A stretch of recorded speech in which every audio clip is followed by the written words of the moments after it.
Então seja bem-vindo à edição desta semana do Dia D. O Dia D, como sabe, é um programa criado à direita e para discutir também à direita. E como sabe também, todas as semanas o leque de analistas aqui muda. Esta semana temos connosco o Miguel Morgado, à minha direita, e o Rui Ramos, à esquerda. Temas obrigatórios para esta semana: as intervenções infelizes do Presidente da Assembleia da República, Ferro Rodrigues, a entrevista a Fernando Medina. Não é Fernando Medina em geral, que já analisámos na semana passada, mas é um pormenor da entrevista que ele concedeu. E, finalmente, o balanço da presidência portuguesa da União Europeia. Nas notas finais voltaremos a Ferro Rodrigues, mas depois você vai perceber porquê. Miguel, vamos começar por ti. Ferro Rodrigues, muito infeliz. Infeliz acaba por ser um eufemismo, não é? Para a classificação ou para a avaliação que temos que fazer daquelas declarações.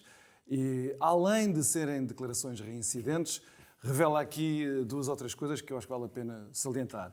Em primeiro lugar, que eu acho que foi o choque que todos os portugueses sentiram, é de finalmente se perceber que a classe política, nomeadamente a classe governante, o grupo socialista, o núcleo duro socialista que governa o país há tanto tempo, sente-se inatacável, sente-se inimputável, sente-se, no sentido literal do termo, irresponsável.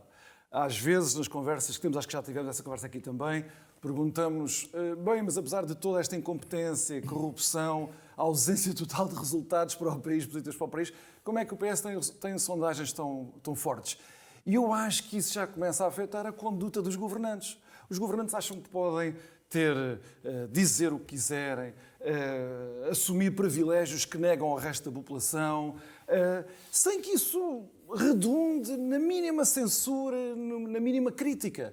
E eu acho que isso é um sintoma muito grave, porque esta descolagem do corpo dirigente, do corpo governante relativamente ao resto da população, em primeiro lugar, já reflete uma cultura democrática que já em crise, mas ao mesmo tempo isto vai gerar tensões para a frente muito acentuadas. Portanto, achas que a intervenção de Ferro Rodrigues, primeiro a apelar a uma deslocação massiva, é este o termo, de portugueses para o jogo de Sevilha, e depois a reiterar esse convite quando estava na Assembleia da República a despedir-se de deputados, tu achas que isto já revela um descolamento grave em relação àquilo que é a percepção de Gravíssimo, gravíssimo.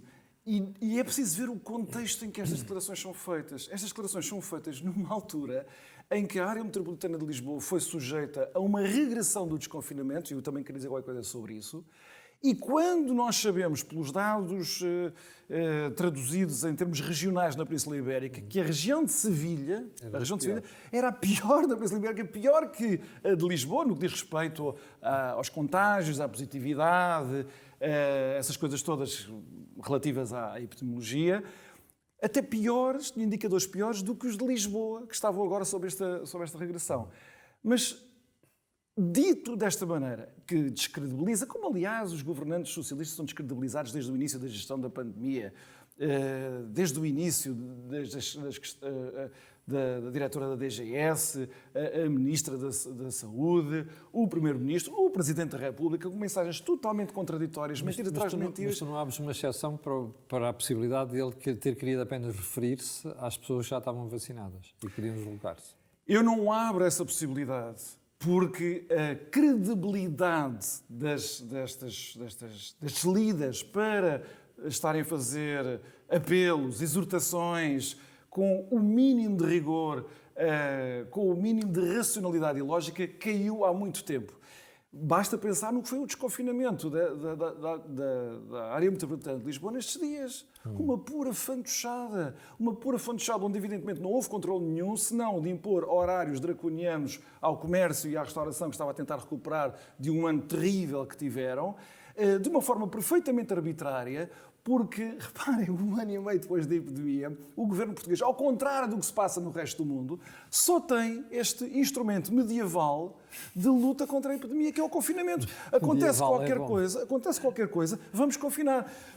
Lembram-se de todas aquelas promessas de testagem massiva e rastreamento, microinformação territorial, utilização das tecnologias de informação e de inteligência artificial para gerir a epidemia, que é o que está a ser feito em todo o lado do mundo. menos aqui. Passou 1 ano e meio e nós estamos exatamente no mesmo ponto. Deixem-me só acrescentar isto. É preciso dizer-se com toda a clareza, parece que há um receio de se dizer, podemos dizer isso acerca dos Estados Unidos, do Brasil, do Reino Unido, de todos os outros países, menos aqui. A gestão da epidemia, desde o início, desde fevereiro de 2020, desde março de 2020 em Portugal, foi um desastre. E já que é inútil fazer as comparações do número de mortes, por exemplo, em proporção da população, que nos pôs ao nível dos piores do mundo, por exemplo, em janeiro de 2021, vale a pena ver o que é que aconteceu à economia portuguesa, independentemente do que vai acontecer para a frente, para o futuro. Mas vale a pena ver o que é que aconteceu à economia portuguesa neste período. Foi a maior quebra da União Europeia e, de longe, relativamente ao segundo classificado. Portanto, Portugal teve um desempenho económico que foi o pior da Europa. O pior da Europa. Mas mais, num outro gráfico que eu também quero pôr aqui, e já agora para não haver uma confusão contra as fontes, este gráfico sobre... O primeiro é do Eurostat. O primeiro do Eurostat sobre o crescimento económico do primeiro trimestre de 2021.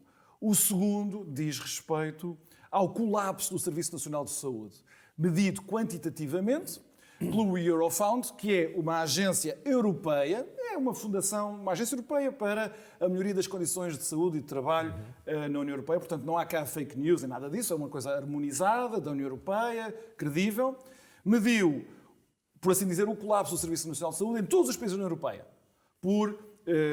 pela quantificação dos cuidados de saúde que não foram prestados, solicitados e que não foram prestados. Portugal tem o pior registro a par da Hungria. O pior registro a par da Hungria. Portanto, é uma ficção, é uma farsa dizer-se que a gestão da epidemia foi feliz, foi competente. Aliás, o secretário-geral da Juventude Socialista, enfim, mais declarações infelizes, disse que tinha sido a geringonça a vencer a epidemia. Eu acho que isso é uma afronta ao país, Vale a pena nós fazermos este balanço da epidemia, do que é que foi a epidemia, do que é que está a ser ainda e da gestão política da mesma. Já volto a ti, Miguel. Rui, esta questão de Ferro Rodrigues, além de ser a segunda figura do Estado, é um contrassenso do ponto de vista de questões sanitárias, porque, de facto, como dizia o Miguel, aquela zona era das piores da Europa, se não mesmo a pior. Eu creio que este alinhamento, para pegar numa expressão do Miguel, este alinhamento da segunda figura do Estado em relação à situação, quer do país, quer dessa região espanhola, eu creio que de uma certa maneira, faz parte do segredo da abordagem socialista da epidemia. Como assim? Que é fazer de conta que nada se está a passar. Nós temos governos no resto do mundo que foram responsabilizados, atacados e que estão a ser responsabilizados por resultados que relativamente, isto é, em termos da população, não são tão maus como os resultados portugueses. E temos em Portugal um governo que neste ano e meio que levamos de epidemia tem escapado. E escapado como? Isto é, como é que se escapa a estes números que existem e que nós olhamos, aliás, basta fazer uma pesquisa muito simples, na internet imediatamente aparecem aqueles quadros de comparativos, número de casos, número de mortes, etc., além destas comparações da performance dos serviços de saúde públicos. Como é que a partir daqui se chega a uma situação em que o Governo parece estar a surfar a epidemia simplesmente? E eu creio que a chave para isto, e que é uma lição talvez para o resto dos governantes do mundo que estejam na mesma situação e que podem olhar para Portugal como um laboratório da irresponsabilidade em termos políticos, é fazer de conta que não há nada connosco. Quer dizer, e o comportamento despreocupado de Ferro Rodrigues, que é a segunda vez que o faz, já o fez na primeira epidemia, em relação às comemorações do 25 de Abril. Vamos agora mascarados para lá. Então nós íamos mascarados para o 25 de Abril. E agora, por causa da epidemia, não vamos então para o futebol? Vamos com certeza para o futebol. Espero que os portugueses se desloquem de forma massiva para o sul de Espanha. ou teríamos de aceitar que a pessoa está completamente fora da realidade, ou então teríamos de suspeitar que quer estar fora da realidade. Isto é uma maneira de negar, em vez de ser reativo, em vez de tentar argumentar, em vez de reagir, dizer não, nós não somos culpados, não, o Serviço Nacional de Saúde, não, esses números, não, vamos fazer de conta que não é nada, vamos fazer de conta que está tudo bem.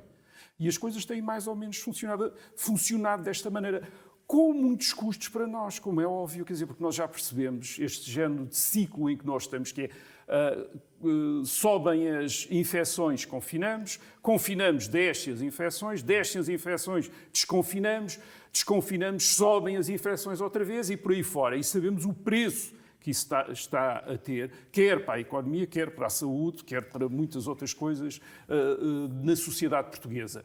Portanto, um preço terrível, que a única maneira, talvez, que poderia ser pensada como efetiva para combater isto, seria uma consistência de mensagens que levasse a uma consistência de comportamentos, isto é, independentemente de estarmos em confinamento ou em não confinamento, as pessoas comportarem-se de uma maneira, vamos dizer, prudente. Isto é impossível quando, da parte dos responsáveis políticos com mais audiência, isto é, com mais poder para influenciar através das suas mensagens esses comportamentos, temos esta inconsistência total de mensagens. E eu creio que esta inconsistência de mensagens, longe de prejudicar os responsáveis políticos, está a ajudá-los.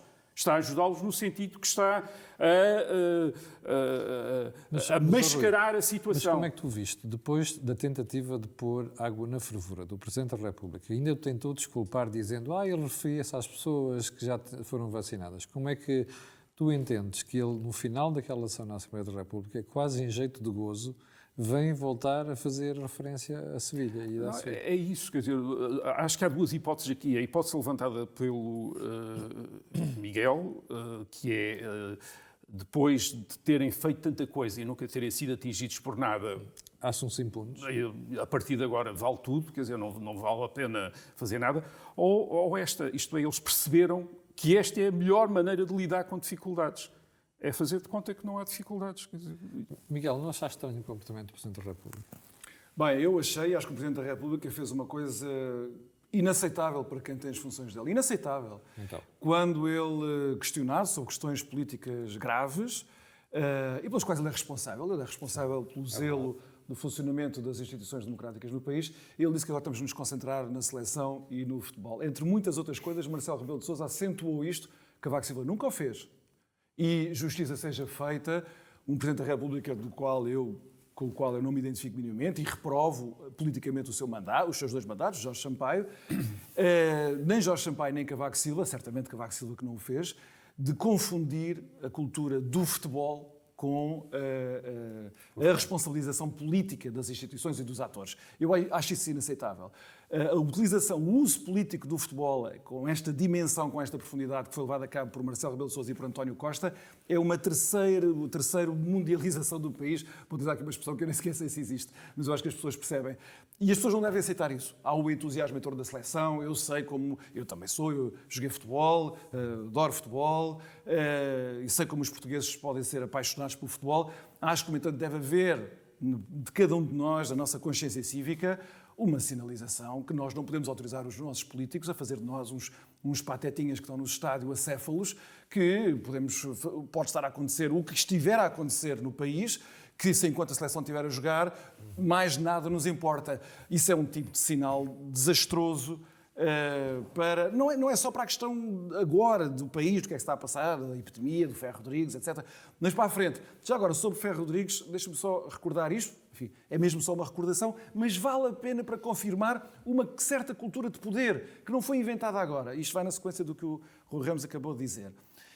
Foi Ferro Rodrigues que, na famosa escuta do caso Casa Pia, fala com o ministro de então, António Costa, o atual Primeiro-Ministro, era ministro em funções, a dizer o que é que ele achava do segredo de justiça. Ainda no dia mais longo da vida do PS, Ferro Rodrigues diz a António Costa, e estou a citar o secretário-geral do PS, estou-me cagando para o segredo de justiça. Mas o que esta cultura de poder indica é, eu, governante, Não estou vinculado às regras que Estou-me a imponho marimbar para aos o outros segredo de todos. justiça. Que imponho aos outros todos. Eu não estou. E eu tenho uma espécie de direito que me foi consagrado porque ocupo o poder, porque sou inatacável nas sondagens e por aí adiante. É a mesma coisa, quer dizer, passaram 20 anos e nós estamos na mesma. E eu quero recordar às pessoas que a senhora Merkel, que tem a Alemanha a jogar nos oitavos de final em Londres, aconselhou os seus cidadãos a não viajarem até Londres.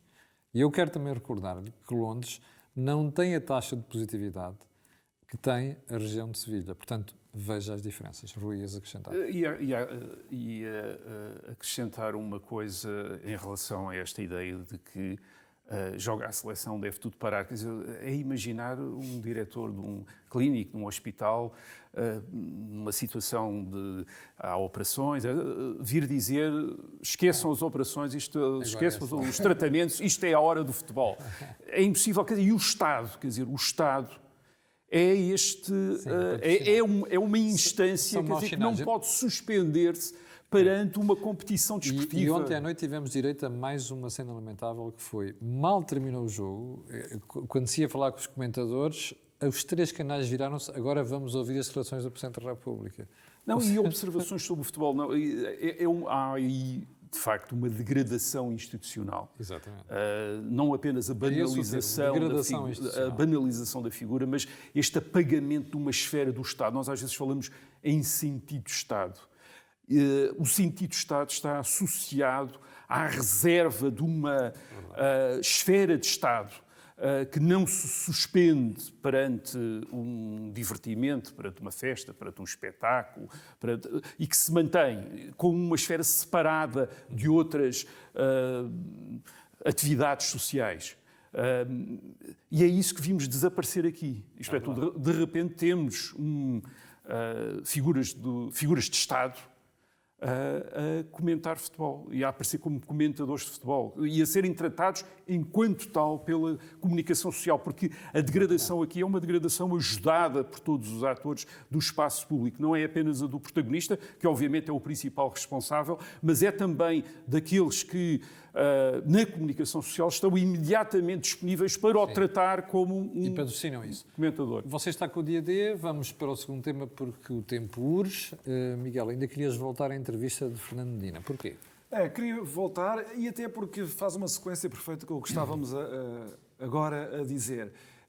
Há pouco, agora quando o Rui acabou a sua intervenção, eu recordei-me que isto que ele disse agora da suspensão do Estado como uma esfera autónoma, e ela é autónoma porquê? Porque ela encarna um conjunto de valores políticos e morais. O que se está a dizer é que há valores que não os democráticos, ao contrário do que os políticos batem muito no peito, a dizer que os valores democráticos estão sempre adiante. Não. O que estão a dizer é que os valores democráticos subordinam-se a outro tipo de valores. E isto entra na questão da entrevista que Fernando Medina deu ao público, uma entrevista bastante mansinha, por parte do entrevistador, mas onde o Fernando Medina classifica as intervenções de Carlos Moedas, que é o candidato à Câmara de Lisboa, portanto, da oposição, a figura da oposição, de que ele tinha enveredado por uma estratégia do puro insulto pessoal. Não vale a pena, ou se calhar vale a pena, recordar que Medina foi secretário de Estado de um governo de Sócrates e aprendeu integralmente a cultura socrática do poder. Perante o escrutínio democrático, invoca-se a campanha negra.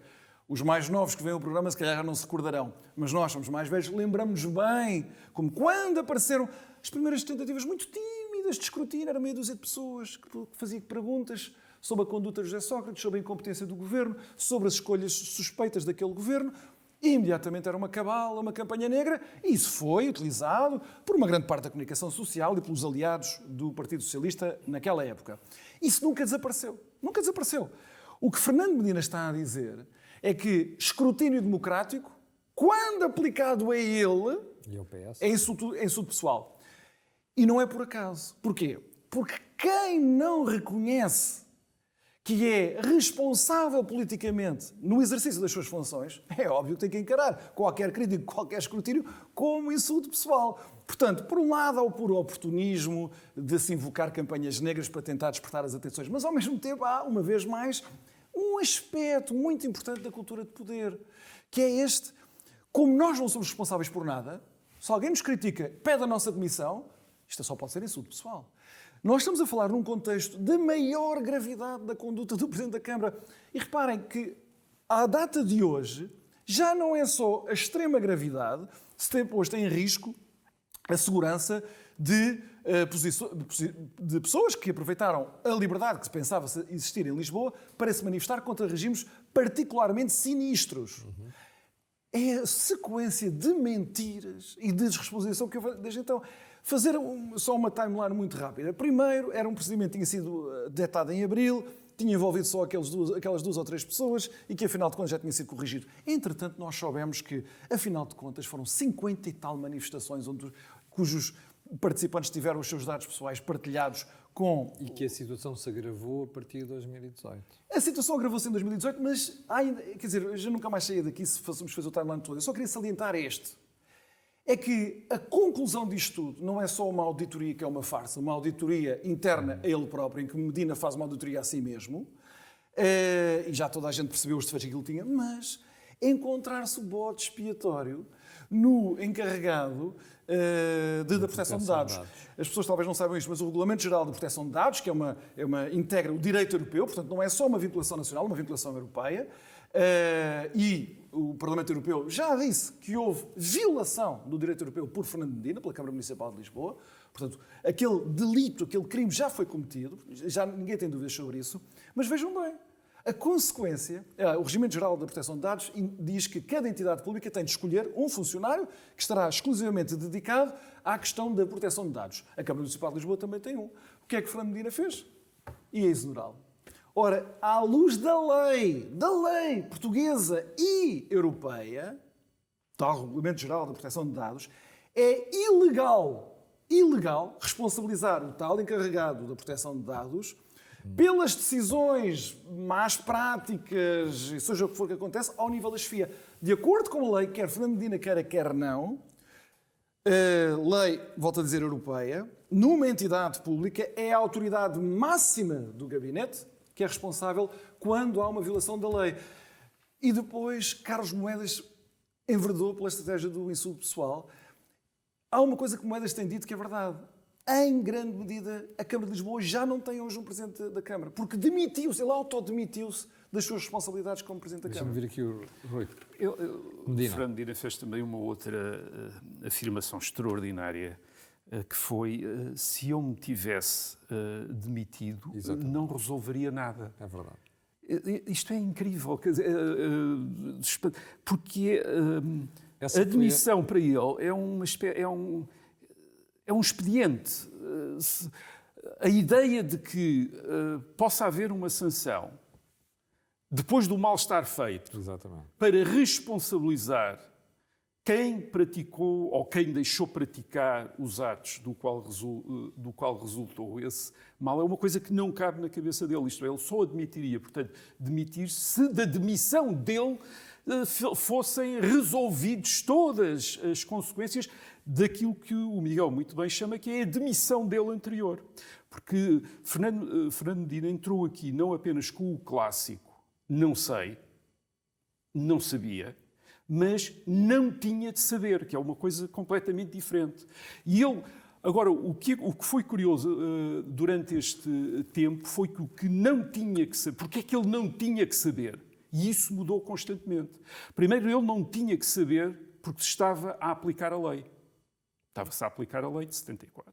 Depois, de repente, descobriu-se que aquela lei não cobria absolutamente nada. E então mudou. Ele não tinha que saber porque não se estava a aplicar a lei. Isto é, o contrário. Não se estava a aplicar a lei, não se estava a aplicar as diretivas do Presidente da Câmara em 2013 e daí a culpa era do funcionário que não estava a aplicar aquelas diretivas, que não aplicou a diretiva. Agora, isto faria sentido se nós estivéssemos a falar de um caso isolado. Isto é, portanto, ou de um acidente, ou então de alguém que estivesse a agir por dolo. Quer dizer, imagina. Mas foram dezenas de comunicações. Agora, era um procedimento, era um protocolo. Tinha havido queixas em 2019. Portanto, não é só ele não saber, ele tinha de saber. Esse é que é o ponto. Ele tinha de saber. E se não soube, é porque falhou na sua função. E, portanto, isto levanta a questão do que é que o Presidente da Câmara tem ou não tem que saber, não apenas nesta área, mas numa outra série de áreas. É que, repara, Camilo, só para acrescentar, o outro argumento que foi usado por alguns defensores do Fernando Medina foi também, afinal, isto não tem importância.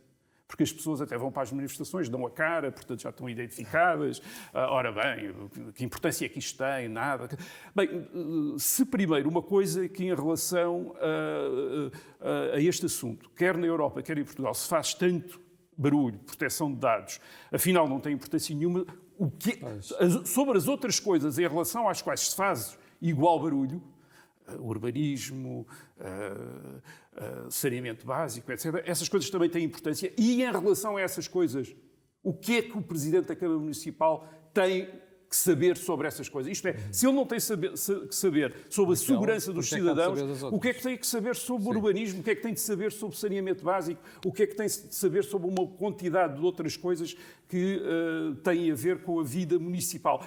É muito difícil conceber que alguém com esta cultura, com esta visão das coisas, possa continuar à frente de uma Câmara Municipal. Esse é que é o ponto. Vamos seguir para o ponto seguinte. O balanço da presidência da União Europeia durante a qual Portugal presidiu ou exerceu de janeiro deste ano a junho. Miguel, qual é o adjetivo mais adequado?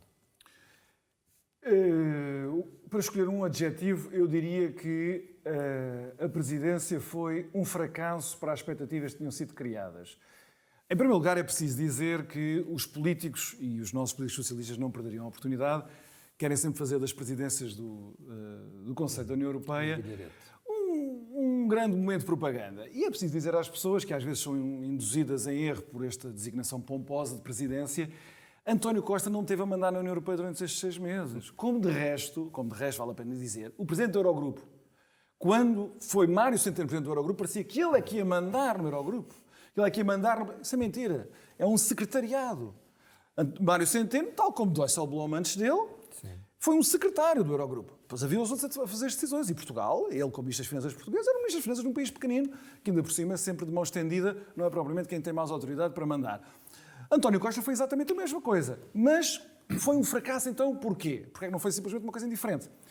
Em primeiro lugar, a maior parte das decisões decisivas tinham sido tomadas em 2020, nomeadamente o endividamento público da União Europeia e até o brilharete que António Costa queria fazer com a Cimeira Social.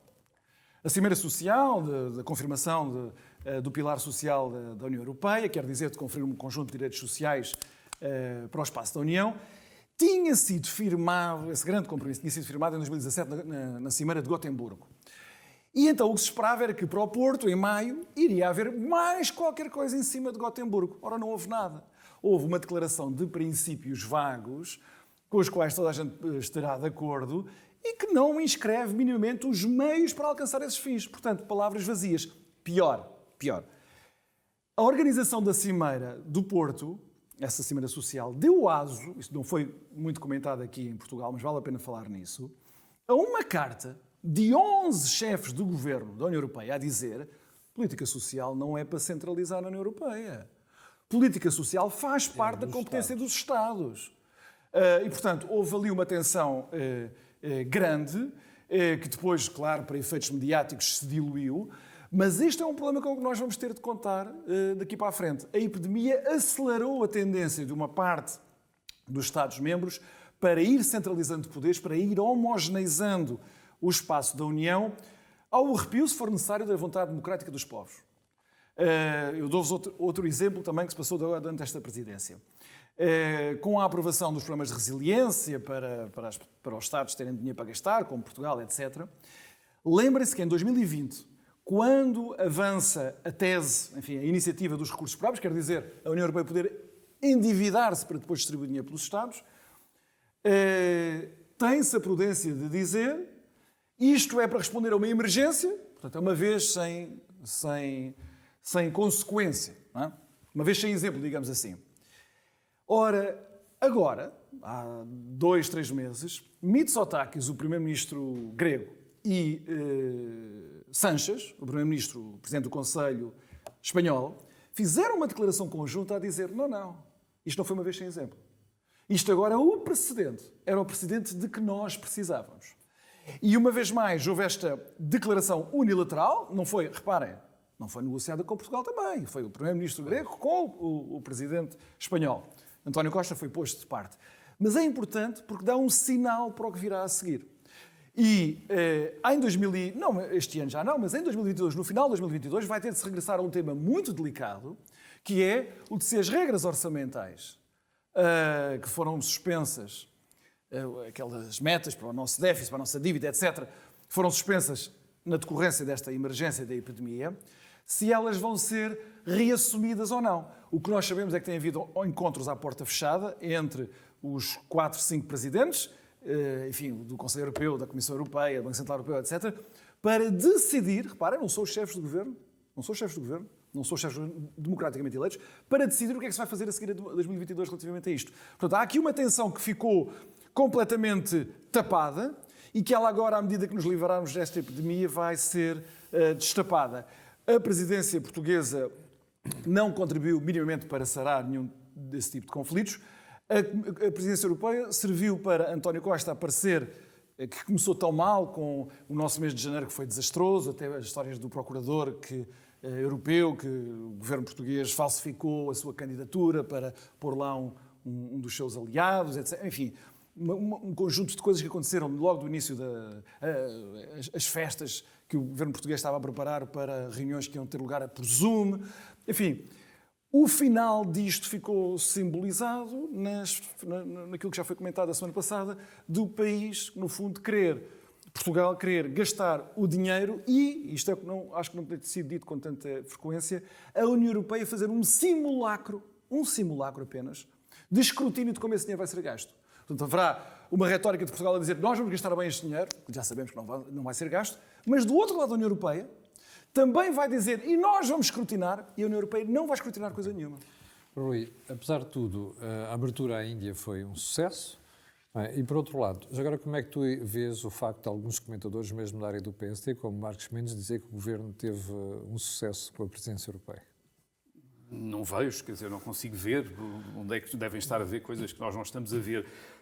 Sim, isto é um fracasso e eu acho que vale a pena perceber porque é que foi um fracasso e porque é que tinha que ser um fracasso. Porque é que não podia ser outra coisa senão um fracasso. Isto é a 4ª presidência portuguesa e é uma presidência que estava incluído num trio de presidências que tinha uma agenda comum. A Alemanha, Portugal, a Eslovénia. É um trio de presidências, portanto, com uma agenda para 18 meses. Uma forma de ultrapassar os 6 meses que cada um tem à frente do Conselho Europeu. E fizeram uma agenda. A agenda tinha 4 pontos e os 2 primeiros pontos tinham a ver com, e vou citar, proteger os cidadãos e as liberdades e o segundo, desenvolver uma base económica forte e dinâmica. Depois o terceiro tinha a ver com a Europa Verde e o quarto com a projeção dos valores europeus no mundo. Mas, portanto, proteger os cidadãos e as liberdades, desenvolver uma base económica forte e dinâmica. E o que é que nós temos aqui? Em relação ao primeiro ponto, temos o Parlamento Europeu a escrever à Câmara Municipal de Lisboa na capital deste Estado que se propõe proteger, ou neste Estado cuja presidência da União Europeia se propõe proteger os cidadãos e as liberdades, ter sido violado o direito europeu precisamente nesta matéria de proteção dos direitos dos cidadãos e das suas liberdades. Portanto, isto é um país em degradação que tem este tipo de agenda. Em relação ao desenvolvimento desta base económica forte e dinâmica, tivemos aquela cena do primeiro-ministro a agarrar o cheque da Presidente da Comissão Europeia a dizer se já pode ir imediatamente ao banco, isto é, a oficialização do estatuto do país pedinte e dependente. Portanto, o que nós temos aqui é um país em divergência em relação à União Europeia. Um país que, por mais que a União Europeia possa ir no caminho de uma maior integração e até centralização, trata-se da integração de um país pobre, dependente e em degradação institucional. Um país destes, obviamente, não pode ter qualquer aspiração a liderar o que quer que seja e a ter qualquer papel importante na Europa. Não é levado pura e simplesmente a sério. Eu lembro-me da primeira presidência portuguesa do Conselho Europeu, que foi em 1992. Eu estava no estrangeiro, então, e por acaso conhecia um funcionário da Comissão Europeia em Bruxelas, que me deu algumas ideias sobre esse semestre europeu. Ele disse-me que tinham ficado todos, vamos dizer, tocados, comovidos em Bruxelas pelo esforço que Portugal tinha feito para fazer um bom papel, isto é, para dar a ideia, em 1992, de que um país que tinha entrado na então Comunidade Económica Europeia apenas 6 anos antes, 6 anos depois já com a União Europeia, isto é, o ano 92 é o ano do Tratado de Maastricht, sim, etc., um país que estava a tentar dizer: nós somos como vocês, nós também conseguimos tratar do expediente, tratar das coisas, assumir responsabilidades, etc. Esse era um país em convergência. Era um país em convergência, atrás do qual não tinha apenas a vontade natural dos responsáveis políticos de criarem uma boa impressão, mas tinha atrás de si um país que estava a convergir economicamente, estava a convergir institucionalmente, através da aplicação da legislação europeia. Nós, neste momento, temos um país em divergência e que é percepcionado notoriamente como um país em notória divergência. Um país desses não é levado a sério e pode fazer as figuras que faz. As figuras que faz são geralmente as tristes. Não é? Bom, vamos então para as notas finais. Atenção ao tempo. Só uma coisa muito rápida sobre porque é que se alguns comentadores designam de sucesso. É muito fácil perceber. Há um jogo mediático que tem acolhimento em Portugal, que é: olha, um dos nossos a ser escutado pelos outros. Grandes. O pequenino que está lá com os grandes. E os grandes tratam-no como, durante aquelas horas, como um igual.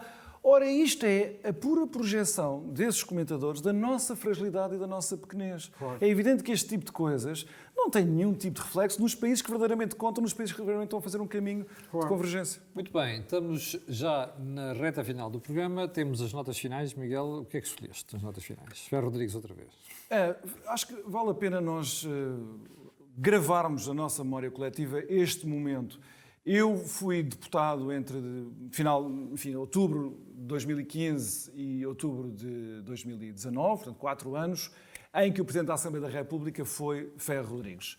E na altura ele foi eleito pelo Bloco de Esquerda e do Partido Comunista. Portanto, o país deve ter Ferro Rodrigues como número 2 na hierarquia do Estado.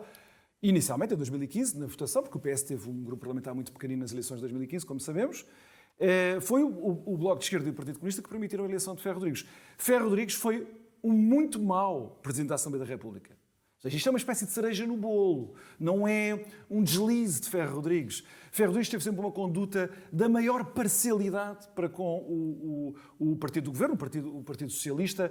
Eu tive, pessoalmente, na esfera do hemiciclo, não na esfera pessoal, mas na esfera do hemiciclo, tive alguns momentos em que tentei repreender a má conduta do Presidente da República, do Presidente da Assembleia da República. Lembro perfeitamente de eu invocar a lei do escrutínio pela Assembleia da República dos assuntos europeus e o regimento do Parlamento sobre os direitos da oposição, quando António Costa pura e simplesmente negava-se a responder às perguntas do PSD sobre assuntos europeus, e era eu que fazia essas perguntas, portanto eu não estava a falar de cor, sabia, eu dirigia perguntas, o Primeiro-Ministro sistematicamente recusava-se a responder, era uma obrigação do Primeiro-Ministro responder. António Costa, Ferro Rodrigues nunca quis saber disso, mas não foi só isso. Toda a conduta de Ferro Rodrigues durante aqueles 4 anos que eu assisti diretamente foram de um mau Presidente da Assembleia da República. E não é dizer-se que é para o Partido Socialista estar no poder e ele também ser socialista. Não é assim. Jaime Gama foi Presidente da Assembleia da República quando Sócrates era Primeiro-Ministro.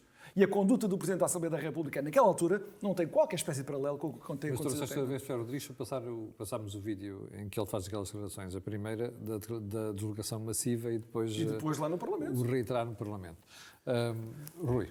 O comentário a isto, acho que se começa a tornar urgente uma renovação do pessoal político. Isto é gente que já está há muito tempo. Isto é uma espécie de fim de regime. E que é gente que está há muito tempo e que, se alguma vez soube alguma coisa, já o esqueceu, enquanto esteve nestes lugares. E não está apresentável. Às vezes há pessoas há uma parte da classe política portuguesa que já não está apresentável e que é necessário. O que tu queres dizer com isso é estar para lá do limite de validade, é isso?